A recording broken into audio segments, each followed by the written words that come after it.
G'day guys, I'm just going to punch through this review from Rosehill on Saturday. I think the track was reasonably fair. You probably wanted to get 3 or 4 off, something like that in the straight.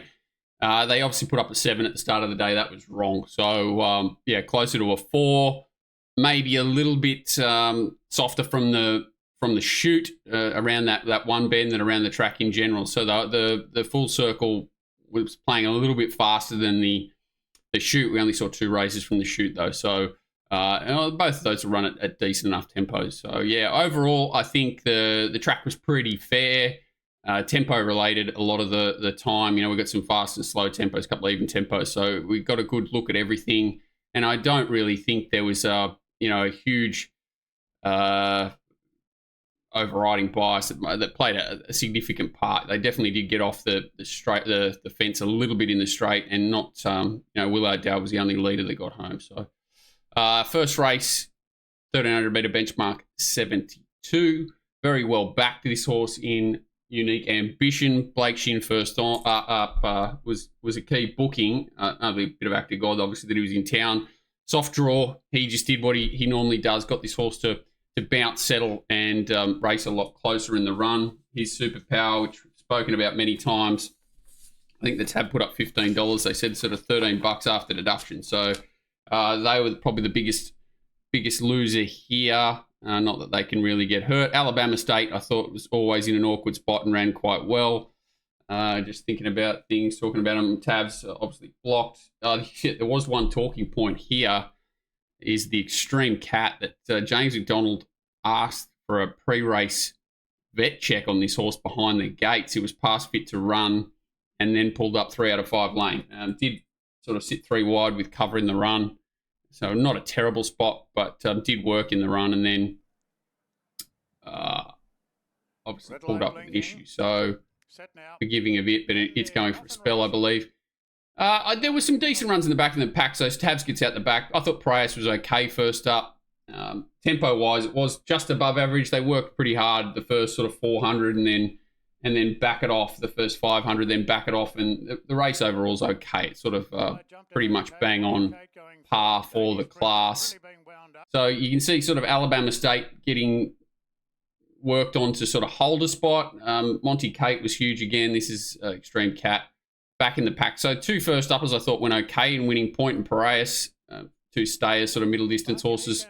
Resuming, this is Unique Ambition behind the leader who certainly gets its chance in the run. So yeah, Monty Kate's the horse that sits wide, no cover, and is forced to make a wide run early. And this is one of the rare horses. Obviously, I'm a big talking about shoes and feet all the time. Anyone who listens to me, this horse carries Equicast, which is an extreme version. You sort of see synthetic hoof filler on quite often. Equicast is another step further than that. It's more about sort of nearly rebuilding the foot to hold it together, and without being able to see pictures or anything like that, which I think we should in this day and age. It's always a guess how much they've used and why. And this horse has had on for a few starts, but continues to race well. So full credit to Monty Kate. You can see sort of gets keen in the run wide. This is a huge effort to be there at the end of the race. You can see they've sort of stretched out here. This is where it's a solidly run race. And the sweet spot's probably, even Unique Ambition is probably a little bit close. Is back towards this middle part and further back. They do sort of pack up a little bit coming to the bend, which helps those horses midfield to get into the race. So no real excuses for any runner here. Sort of fast forwarding, this is Alabama State in an awkward spot. Unique Ambition searching for a run, eventually gets it. This is Monty Kate that sat wide all the way and rolling into the race. And those 2 stayers I'm talking about is winning Point down the outside, and that's Piraeus. This is Tabs getting held up behind. So they're probably the key runners to keep an eye on in the straight here. And Monty Cates probably looks the winner here until Unique Ambition gets out. Sprints always has looked a little bit classy, Unique Ambition, so it was no surprise to see it do this. Alabama State back towards the inside, sort of grinding away. I don't think it's a horse that appreciates, and sort of there's Tabs carving through as well. Tabs is probably the one that should have been finished a lot closer, just through what we saw, held up, loses momentum, doesn't get out till late and runs well. But I don't think this horse, Alabama State's a horse that's going to really thrive, cluttered up, sit sprint. I think it's more of an outside leader, one out, one back lead, build into the race when it, it sort of go through its gears horse. So, yeah, I'll be forgiving of it. I think it can knock over a race of this class for sure. Tabs is ready to go now. Monty Kate, I worry about the feet, but she's just racing too well to take it too seriously. She's definitely dangerous. You sort of talked about Tabs, and then Winning Point right down the outside, and Prior sort of nearly hard held to the line there. I thought they were both pass marks going forward, especially Winning Point's a little tricky horse. I think it's a little bit better horse than people give it credit. So that's race 1.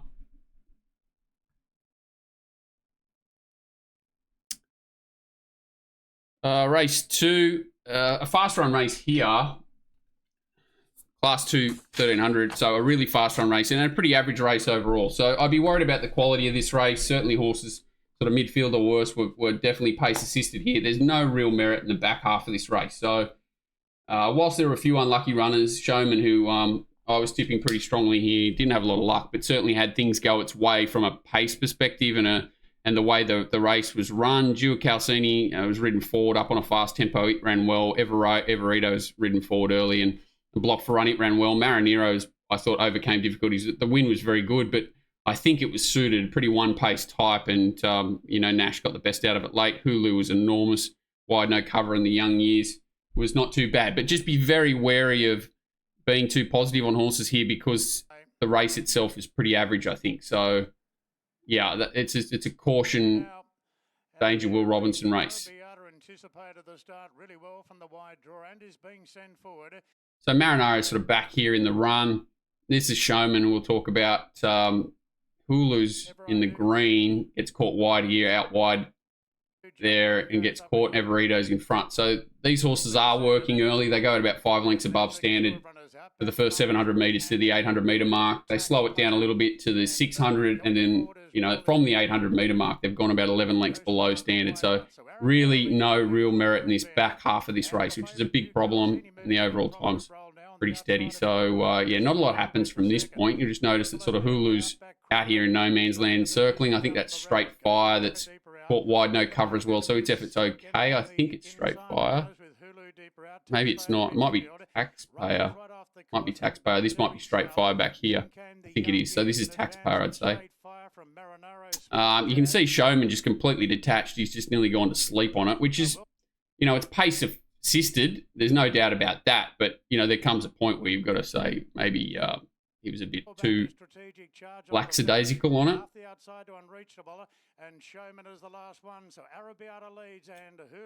The other horse we mentioned here, this is the young years, gets a little bit held up, but it's in the sweet spot. Certainly heavily pace assisted, I would say. So I don't want to be too positive about it being unlucky, if that makes sense. So Ever I Do gets a little bit held up here. This is Gio Calcini, who's worked hard outside the leader on a fast tempo. This is Hulu, who's worked even harder. I'd argue it's the run of the race, and quite clearly. Showman back here in the black cap basically never gets a real strong crack at them. And the winner is Sydney. Is this the winner back here? So this is Marinaro back here, fourth last. I actually had the wrong horse in the run. I thought this was Marinaro here, and I couldn't work out how it extricated from this spot, but it makes a lot more sense now how it got to this position. You can see it's sort of really cluttered up. Showman never getting a chance to build momentum or get into the race until it's well and truly over. Everito back towards the inside there, a little bit similar to Alabama State, didn't have a lot of luck. The one in behind the leader, Miss Gant, didn't have any luck either. Bunch finish, a lot of horses sort of charged Light Brigade. Huge warning signs over this race across the park from a going forward perspective, I think. So, yeah, I think this race is very, very dangerous. I think the winner is suited up in trip. I think Hulu's ready to win a race like this for sure. Gio Calcini, if it draws the gates up to a race like this, just be careful with the closers. As I said, sort of I back Showman here. I thought it was a huge chance. I think it was very unlucky not to be in the finish, but I'm not coming out of this race wanting to be with him wherever he goes, is what I'm trying to say here. He was unlucky not to be in the finish, but a lot went his way for him to be able to be in that position. So, yeah, that's race 2. Be very careful of race 2. Race 3, Colin Stephen. Hopefully get through these ones. So this was a suicidal tempo from J-Mac. Went way too quick. The winner was the only horse that was really well backed in the race. Another on target Waller well backed runner. And there's no whinge in that. Just an observation. You know, the stable's very accurate at the moment with their moves, whether it's in or out. If it's a significant betting move, the horse is either running to it either way. So from a punter's perspective, we don't care, you know, why. We're just making observations, and when they're consistent, you know, you can sort of adjust for that. So from a tempo perspective, we had a very, very fast tempo here. They sort of went out about 10 lengths above to the 800, 12 to the 6. So he took off even after he'd set that fast tempo, and then 12 lengths below par home. So overall, you know, again, bang on par time. And what you saw from the winner is not false, but, you know, there's a lot of flattered tempo in that margin. And what it does late, there's no merit in the section. So, again, I think there'll be big overreactions to the win here of First Light.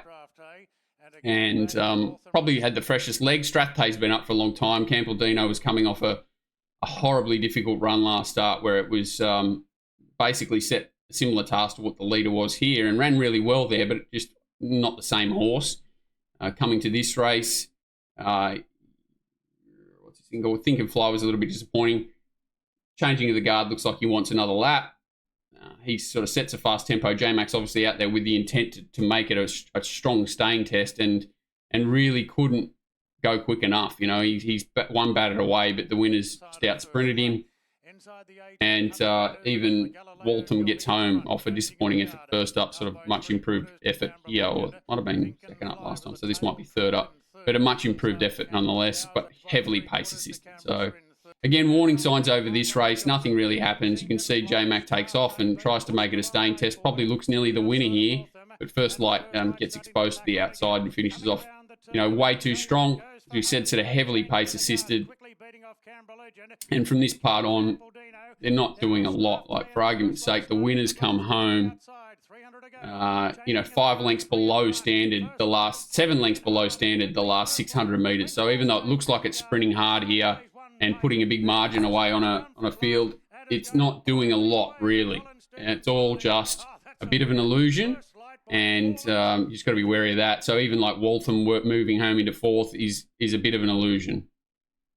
You know, the run of the race, arguably the winner, arguably the second horse. You know, they're okay efforts. There's just not a lot.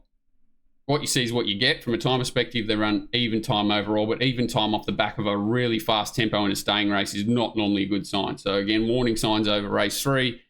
I'd rather be negative rather than positive over the winner. He's done nothing in the run, no work, spent no work, and then there's no merit in the lace sections at all. So just be careful with First Light and that race in general.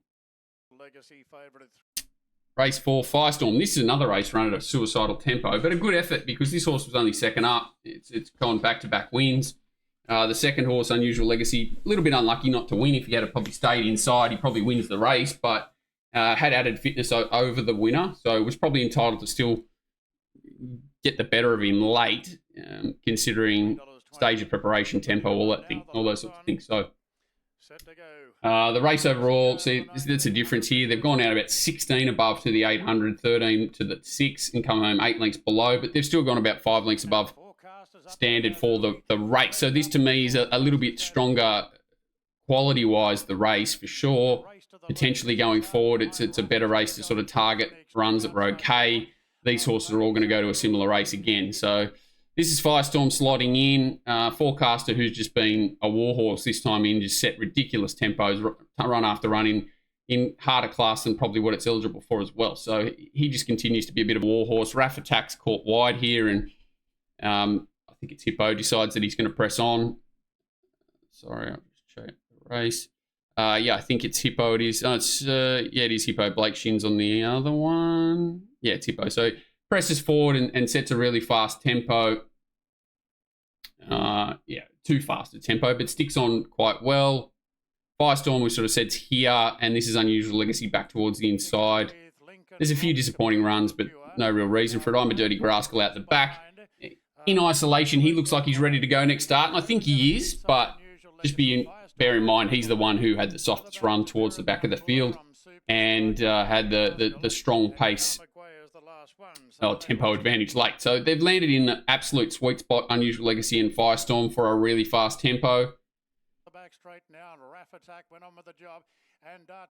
Yeah, we'll sort of fast forward, nothing really happens through the mid. They don't really slow down too much, so it's not as if the back markers get into it cheaply. They're made to work into it, which, you know, even though they've overworked these leaders, I prefer that. I prefer that rather than them drop the anchors coming into the 600 metre mark and allowing the field to pack up and these back markers to get into the race really cheaply. So even though they've gone too fast up front, at least they sort of half kept the pedal down, which I prefer, and it allows those, you know, all the energy they've spent to not be just given away. Phase Angel sticks on quite well. Just a really super honest horse. Firestorm here cutting back through the middle. So I'll go back sort of a little bit. At this point, we've got Unusual Legacies in front of Firestorm, and McAvoy tries to go wide, whereas James McDonald, of course, just chooses to cut the corner and ride for a little bit of luck and gets it. So that's probably the difference in the margin at the end. He was far enough off the inside, whereas McAvoy sort of had to hook wide and build his revs up again, and that's probably cost him the race, but I don't think he's a certainty beat or anything like that, and the winner arguably had to sort of change course and do a few things as well. So I don't think there's much between these two horses in their runs and quality-wise. This horse has probably got more upside this prep because it's got that extra run. Unusual Legacy, solid horse as well, and this is I'm a Dirty Rascal coming down the outside. As I said, the leaders are pace affected because they've gone way too quick, but at least they kept the pedal down, and Phase Angel was just behind them. What do you do with the race? I'm not really sure. Horses following from it next start, not really sure. He's just definitely returning good form. He's going to be competitive in just about anything he goes to off the back of two really good runs. So's Unusual Legacy. This horse probably a little bit harder to catch, but should be ready next time. Raff Attack and Forecast are both setting ridiculously fast tempos and running well. I think if they stay in this grade, you know, and get control of a race, they're going to be hard to beat.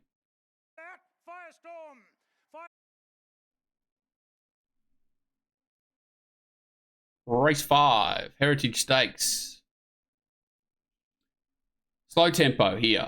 Controlled. They don't really ramp it up. They control it to the 8, control it to the 6, come home slightly above average. The winners come home about 7 lengths above the last 400 and 6 lengths above the last 600. So it's a really good win from this perspiration off the back of what looked a pretty steady performance first up. I had quite a good look at it, and I know it paraded with improvement to come from first up, but I thought it improved a lot more than what I thought it could here. And you can see sort of detached from the field early, and they're not going quick. Ikisara gets full control, and Winning Proposal probably gets a little bit keen outside the leader, but every chance. Gatsby's behind the leader every chance. Oltoff one out, one back every chance. So you've got to say clearly the best run of the race is the winner. It's had the tempo against. You can see here it sort of gets on heels and starts to track up really strongly. Gatsby certainly gets a chance. Maybe has to go back towards the worst ground a touch, but the winner certainly had the most to overcome here and looked pretty good in doing so. So I don't think there's any fluke in the win. The race itself, quality-wise, I'm not super sold on. They've obviously controlled the tempo up front, and they haven't sprinted super quick. So whilst the winner's the best run in the race itself, to me, is a little bit of a wash. It's maybe slightly below average. I don't think Gatsby's was at his best, and even back towards that worst ground, I don't think he was. I don't think he's either as good as what I thought he is, or maybe that first up run took a little bit out of him. But you know, like you can see, he's head and head to the line. He's fighting hard. Ikisara's not bad late, coming back through the line. Winning Proposal was a little bit disappointing, I thought. Even though it over-raced a little bit outside the leader, it had probably the best fitness setup of all of them. And the winners, you know, got potential upside, hasn't it? It's a beautiful horse, and obviously improved significantly physically between first and second up, and translated that into a great performance as well. So, yeah, I think 1, 2 through the line. I don't know what they'll do with Gatsby's. Certainly can be competitive in similar grade, maybe a touch higher coming on. I'd say Ikisara can certainly bounce off that and run well. Winning Proposal and Oltoff are probably the two that I'd be concerned about in any higher grade than this or this grade. They probably need to come back a peg. Probably needs a wet track, maybe Winning Proposal. That's the other thing. A lot of people talking about, you know, horses getting their toe in and being able to improve. The track was near on perfect. So, you know, it's a dead 4 in old layman style or old terms, but still, it wasn't wet. Race 6, 1400 metre benchmark 88. This winner was very, very well backed late. Willard out and got full control of the race. Didn't go too slow. Kept that sort of even tempo up throughout, and a very strong win. So basically, you know, went out a length above to the 800, back to bang on at even time at 6, and then 2 lengths above. So sprinted similarly in the last 600, but off a faster tempo than the race before, slightly above average performance time-wise. This is a stronger race, and this race should translate into good performances in similar class. Is kind of where I'm trying to go with this. There's a lot of horses I think worth looking at here. I just sort of jotting them down. Willow Dow is good. Iron Man's good. They're the 2 obvious ones up front. Good Banter, I thought, was a good resuming run. I didn't hate the run of Private Legacy first up. I thought Premise went well enough first up, and Tavi Time was really good first up. They're the horses I think we're probably going to gain the most advantage out of going forward. I think they were all really solid pass marks. So this is Good Banter, who sort of get a little bit keen and copped a little check just prior to this. Private Legacy back on the inside here. Where is Tavi Time in the run? I think it's 3rd last on the outside, 4th last on the outside here. Ruby Fly just inside it. Who else did we talk about? Oh, Premise. I think Premise is 2nd last, 3rd last the inside. These horses are not easy horses to catch, but they're all just pass marks first up, I thought. Especially Tavi Time, horse that we know can hold a spot closer in the run when it draws a gate. So this is Tavi Time back here, sort of ducks and weaves in the straight. This is Premise. This is Private Legacy, who's basically spent all its chips already by this point. And Good Banter. White. Sorry, I'm going to sneeze.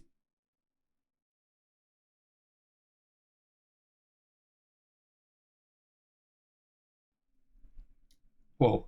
Why I like these sorts of races for these back markers as a first up clean out run is it was a strong even tempo the whole way. So it wasn't as if they've walked the whole way and sprinted. They've kept up a strong gallop the whole way. And it's very hard for one-paced horses to get into a race and look good off the back of a strong, even tempo, especially when they've sort of gone even out and built a little bit up coming home. You're never expecting them to sprint super hard and overcome that sort of tempo. It's nearly impossible for these sorts of horses. So when they're beaten 5 and 6, that's okay because they either go up into a further distance and maintain that gallop for a longer distance, or they can settle closer and do the same thing and improve significantly. So that's why I think this race itself is going to produce quite a few good runs, you know, in the oncoming weeks because of that tempo and how it hides the one-paced horses in the race. So Tavi Time's probably the one that's not one-paced, and that's why it sticks out a little bit. I think it ran, well, hang on, I'll tell you. Well, it ran the 2nd fastest last 600 of the day, 3rd fastest last 800, 5th fastest 4, and 3rd fastest last 200 ducking and weaving. There's also some good sections there from Rhapsody Chick, running the fastest 6 to 4 and 6 to 2 of the day. And there's some sort of back in the field, as you already mentioned. Good Banter is it Ruby Flies, run some really good last sections, like 4th fastest last 600, 4th fastest last 200 Ruby Flyer. Back number 2, see it sort of finishes on the heels of Good Banter. This is it here. So another runner, I sort of forgot to mention it at the start, but it was another one of these horses first up that's well hidden. So yeah, the winner was good, well ridden, cherry ripe for the day. 2nd horse good, but for the future, I think Private Legacy back towards the inside was good. Tavi Time very good. Ruby Fly very good. Good Banter good. And who else did we mention? I think that was about it, right? Premise. Premise is in the middle here, in between them. You can see, again, not huge pressure on Premise, but I thought it was a really good opening run, clean out, sort of ending up behind them. No one will take much notice of it. But I think that race will get something out of. Very much set up next time, what race they go to, draws, rider changes, track changes, things that are significant enough to really have a horse jump, because a lot of them are beaten 9 lengths, you know. Premise is beaten 9 lengths, Good Band is beaten 7, Ruby Fly 7. 6.5 Private Legacy. And I'm saying they're good runs, but I'm saying they're good runs because of how their racing style and the way the race was run and how hidden they are. So yeah, it's a good race 6. The winner can just continue going through the grades if it's well enough placed. It's just in good form. I think, they've worked out that she probably needs 3 or 4 weeks in a trial or something like between it to keep her up at that mark. I think they've kind of worked her out now, and I'm assuming they'll do something similar. Golden Pendant, we'll try and rush through these smaller fields. This didn't really, not much happened here. What have we got? They walked, they go out 2 lengths below to the 8, slow it down to 5.5, so a little anchor drop between the 8 and 6, and then come home 2 lengths above. Again, the winners sort of ripped home, but nothing super significant from a quality of race perspective. I think, they've sort of come home a few lengths below overall, and the sprint home's nothing spectacular. So just a little bit wary of this race, but I think, again, Macarena's probably a horse that can sit up on a faster speed and continue to keep going. So, a slow tempo, he's probably not helped it overly. Amelia's Jewel maybe doesn't have that turn of foot she used to have. She's a little bit more one pace than what we're used to. She definitely had the chance to outsprint the winner and didn't do it. So maybe a little bit disappointing. Samana's basically not taken part in the race, back here second last. Lekvart was huge. Thought it was nearly the run of the race for a horse racing out of a grade and against a slow tempo. So yeah, I think the winner was very good.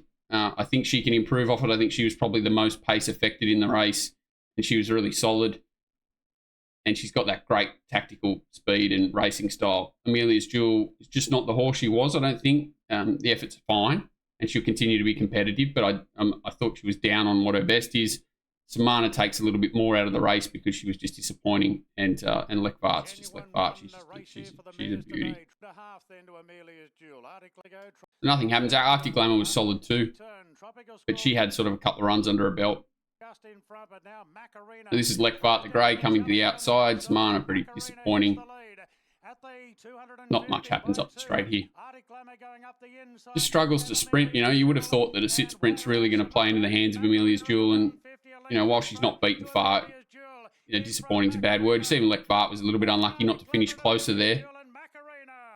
Definitely holding her on the line. A horse that sort of builds through its revs and super solid. Samana went okay. Just in Tropical Squall's just not the horse she used to be. I wouldn't be surprised if that's the last time we see her, to be fair. Golden Rose. Someone asked, Felix on Twitter or something, asked a question about, can you please include in your review how and why this horse started even money? Any factors that could have it starting even money in this race? And I honestly marked it I think $6 or $7, $6, something like that. But I was quite conservative, as in marked Storm Boy, linebacker, Traffic Warden, Broadsiding fairly close together in betting, and then sort of a node, Emirate, Mayfair, a little bit longer even, but nothing. I thought there were a lot of chances here personally, and that was mainly due to the setup of the race. Obviously, linebacker went berserk before the race and basically took itself out of play. So the only way my market would have changed significantly prior to the race was taking linebacker out of it, basically. So you remove whatever it was, I would have just cut everyone down and still had them very similarly priced. I think I was pretty right, to be fair. Obviously, the winner was the best run in the race, but extremely good ride. The tempo of the race, the way it was run, is absolutely perfect for it.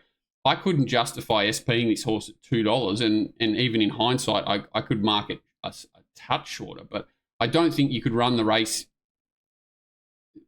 better for it too many times and get a better outcome, is kind of what I'd say. So even though the horse has run the 6 fast last 400 of the day, it was peaked on the line and sort of dropping off a little bit late, but still a very good effort and a very good win. It was the best run in the race, arguably. It and Mayfair, probably the two you could argue, and Storm Boy's probably there as well. Traffic Warden not far away. There's not much between the first 4. Could I mark this horse even money? Could I back it into even money? Obviously, people that are going to back it into $2.15, you would, in theory, say got it marked even shorter, right? So $1.80, something like that. I couldn't. do I think I was right and they were wrong? They were probably more right than I was wrong. But I probably still mark it 5-2, something like that post-race. I don't think this horse wins this race more times than it loses it. I think that it gets shared around a little bit between sort of Stormboy, Mayfair, Traffic Warden and Broadsiding. I think it gets shared around. So, yeah, that's just my thoughts. Everyone's different. There were a lot of people really bullish on Broadsiding's chances here, and I never said that I didn't think it couldn't win. I was concerned that it wasn't showing a lot of speed in its trials. It was going to get too far back. The inside may be compromised and may find it difficult to find clear running and get to the right part. But sort of James McDonald overcame nearly all of that personally. So here we go. The start's important because, again, Stormboy misses the kick or is not super quick away. I thought Shin had to work a little bit harder than I expected to cross the horses inside him, which in turn, made a Node work faster, harder, and then Stormboy work harder. So this all played into the hands of the two Godolphin runners. Mayfair didn't have to work super hard and to get us a nice run from this time on. And Node's obviously very disappointing second up off a good performance. First up must have been a bit flat. Traffic Warden ends up working into a good position, but does work to get there. So his effort's got some merit in it, and there's no doubt that James was positive on broadsiding early compared to normal, but still gets a nice enough run in transit from this point on. Is probably in the sweet spot. So they go out sort of 4 lengths above to the 8. So they're working quite hard the first 600 metres here. So all these horses that have worked to put themselves into the race are working hard here or working, and then they sort of drop the anchors, which allows the horses that haven't worked as hard to get into the race cheap. And then there's not a lot of merit in the last sections. The time overall's only like very, very even for this sort of class. So this is not a super strong edition of this race. There's no crazy strong performances merit-wise. The winners come home, 5 lengths above the last 400. So he's done a great job. He's come home 4 lengths above standard the last 600 as well. So his effort's good, but it's certainly not world beater sort of stuff, if that makes sense.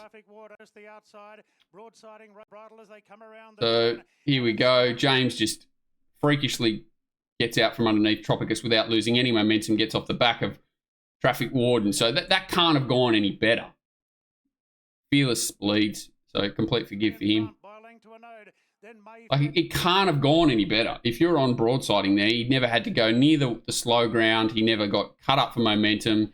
In this period where they're slowing down, he's made ground without having to do anything, really. So, yeah, it just can't have gone any better for broadsiding between the 800 and the 400. The winner here, the leader here is Kicked. Obviously, he's done a lot of work in the run, and it's not beaten too far. This is Mayfair, who just boxes on super, honestly. Traffic Ward, we've seen, has had a perfect run after doing a little bit of work to find that spot early. And then the horse that's done the least amount of work in the run's got to the right spot and chimes in. Stormboy is the leader from Traffic Warden and broadsiding the outside. Broadsiding and Traffic Warden, they'll fight it out. Traffic Warden, broadsiding, bobbed. This annoys me more than anything. This part right here. We don't see anything. Oh, we do. No, we don't. Yeah, sorry. False alarm. We don't get to see horses in the golden rows through the line, which is all I want to see is these horses and what they do around this bend. And they cut to James Cummings. Like, come on, guys. I just want to see what these horses do around the bend. You don't see it. They cut away, they cut back, and the horses are already like, that's all I want to see is what those horses are doing there. Don't get to see it, and then they show him back. But, yeah, he paraded great. He paraded with some upside for sure. But there's not a lot of difference between these runs for mine. And you said, like, that question about how it could start even money, I don't know. But they're collecting and I didn't. I ended up playing a little bit into the race, into Stormboy and Traffic Warden late, and that was simply because Linebacker completely lost his marbles and that broadsiding was into even money. So, and it's not a race where I was angry to lose because I think I'd have those bets over and again, and I think I'd finish in front more often than I wouldn't. Any sort of interruption, any difference in tempo, any difference the way Stormboy jumps and controls, or they have to get across early, I don't think broadsiding wins the race. So, that's him going forward. Definitely Traffic Warden would be dangerous going to a race like the Everest. that 1400 back to 1200 platform. The horse is racing really well. A little bit concerned about sort of where it'll be in the run there, but if it draws low, it can run well. Mayfair is deep into his first prep. To me, does he a warning sign that the form's not as strong as maybe as what we think it may be, or is he just a good horse that's continued to hold his form and race really well deep into his first prep? His 5th run, first prep there. Storm Boy, again, jury's out a little bit. Is he a horse that needs to draw a gate and be ridden off speed? Does he need more distance? Going back to an Everest seems very tough, a big challenge for a horse that's seemingly slower out and taking longer to sort of pick his revs up early as he goes up in distance, whereas you'd expect the opposite. He'd be able to get more control as he goes up in trip, but he's sort of having to work harder. If he drew an inside gate there, I don't think he possibly holds a forward spot. In an Everest, where's he going to be in the run? I don't know. But yeah, these are all great things going forward. Everyone's going to have huge differences in opinion, which is all we want in this game. Broadsiding's naturally going to progress towards a race like the Cox Plate, and certainly no knock on his performance there. Don't take anything I've said as a knock. He was very good, especially being first up. A huge effort, but I just reiterate that I think a lot went his way to be able to win the race. But he's probably entitled to, because he's arguably the best horse. It's hard to argue that he's not. Shannon Stakes. Race 9. They go quick here, so 4 lengths above to the 8. Slow it down a touch between the 8 and the 6. Again, that allows the chasers to get into the race a little bit, and then not a lot of merit in the back end, so 3.5 below, 1.5 below overall. So this race is not strong. The leaders had its chance, but it's allowed every other horse in the race their chance as well. Blinkers on obviously helped it. Saddle slipped a touch. Controlled the tempo. All the chasers have had their chance, really. Bases loaded's worked hard in the run. What do you do with Celestial Legend? I'll stop the race right here because I think this is the most scary part of the race. And if what he's done is he's basically run the race like one of the horses we were talking about earlier, a horse looking for further, and is sort of sustaining a one-paced sprint, that sort of last 8.64, rather than having that dynamic turn of foot that he looked like he had in previous preparations. Listening to Les, said he's thickened right up. He's a lot stronger than he used to be, and he thought he might have had him underdone first up. He didn't realise that he was carrying as much condition as he was there. He was worried about him lightening off, and he said he's picked up and put on weight back into this race. I think he said he put on 8 kilos. So they're all good signs for a horse sort of progressing deeper into the prep. You just think, well, what is he now? Does he want 2,000 metres plus? I think he does. I think this worries me that he's being ridden up and not holding a spot naturally. And I don't like that in general, but the only way you're forgiving of that is if the horse is going up significantly in trip as it sort of progresses through its races. So, yeah, this is bases loaded out wide here, working hard to get outside the leader. Punch Lane has every chance in the run. New Endeavour has every chance in the run. New Energy doesn't. It's the one in the Australian Bloodstock Collars gets caught wide. The rest of them basically had their chance, I would say. Freedom Rally had a perfect run. Charterhouse had a good run. Osipenko had the tempo that was okay for it to get into the race, doesn't really. And Celestial Legend sort of warms up late. I won't talk too much about this race. I'll sort of try and get through it because I don't think a lot happened. Celestial sort of gets held up a touch. Back here, this is Osipenko. Maybe slightly inferior ground out wide here. We didn't get too many get out there and test it out, I didn't think. But, yeah, I can't make too many arguments to say that the wrong horse won the race. I just don't think it was a super strong race, and I don't think there were too many significantly solid performances. I do think this horse went quite well, considering it was wide, no cover the whole way. Looks a pretty small type that, better suited, coiled up, exposed late, and can sprint. So it's probably the horse I could forgive in the race. New Energy, I definitely think if Celestial's going to get to the heights we've seen previously, it's going to have to be over further. New Endeavour was okay. Punch Lane was okay. Osipenko was okay. The winner was okay. I don't think he's going as well as he did last prep, even though he won this race and the saddle slipped and a few things went his way. But overall, I don't think that's a super strong race. And Celestial, I can be forgiving of, but it's going to have to be up in trip. I would be surprised if he's competitive in a strong race at anything short of 2,000 metres off what we've seen there, to be honest. Last, yeah, just an even tempo here. They come home quite nicely. So, a solid even tempo, and then sprint okay, slightly above. So it's just a slightly soft tempo overall. Decent merit in the last 600 metres. But again, this is similar to that race with Willie Dow. They just control the tempo nicely, and basically all the runners get their chance. We did see at the start, sort of Ferrari, I think it sort of gets squeezed out a touch. It is slow away, but then gets squeezed out. So its effort is a complete forgive. Probably should have won the race. I thought Tanglewood went quite well from back in the pit field. I think Martini Mama went a little bit better than maybe its form suggested did. There were a lot of forgives here. Tanglewood runs the fastest last 800, 600 of the day. Another Cognac ran a fast 8 to the 4.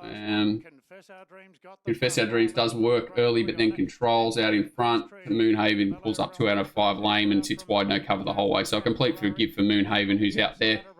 Ferrari, he commits to going wide here, which he basically had to do. He's fall back the inside and can get off the inside. So I don't see any issue with committing to come wide. Peace Treaty's had the best run you've ever seen. Poker Jack here. This is, what's it called? She's an A-lister. Martini Mama Tanglewood. So again, he's sort of balked for a run there. Doesn't get the run through that broadsiding got. Has to work, has to bump, and has to come out late here, Zara. So, yeah, I think you could definitely argue that it should have been in the finish Ferrari. What's the horse outside? Is it called the Cavallo Ramponte? It's run really well. The winners are this is a ready-made race for the winner. He's a horse that can sit on a fast tempo and build off it, but he's not gonna give you a super sharp turn of foot. And Shin rode him really well to sort of just get through his revs. And whilst he sort of looks like he sprints well late, it's taken him quite a long time to get to his top. And it's just a perfect outcome for him. Everything's gone ideally for Peace Treaty. He was very well set up 1,200 back in distance here to cope with a strong tempo and be strong at the end of it. So everything's gone perfect for him. As you can see, there's not a lot between a lot of these horses. And, that's just what a sort of handicap like this usually throws up. So, yeah, an even tempo with a handicap like this. These are the sort of margins you're expecting. Maybe Ferrari was significantly unlucky. I'd say you could argue that he was very unlucky not to be in the finish. And if they run the race a few more times, he probably wins it. But, nothing wrong with the winner's performance. Nothing wrong with Cavallo Ramponte racing well. He's done a good job. Confess Our Dreams, just a little bit tough to place, I'd say. Just needs a few things in its favour to get away with the race. Had a full control first up and was just narrowly beaten by a horse with a bit more fitness there. But again, had its chance here, had its chance, just not quite up to them. Tanglewood, yeah, good. Kirayon, good. Poker Jack, good. Martini Mama, good. So these are all country-trained horses. They've run well. She's an A-lister, very fit. Run well.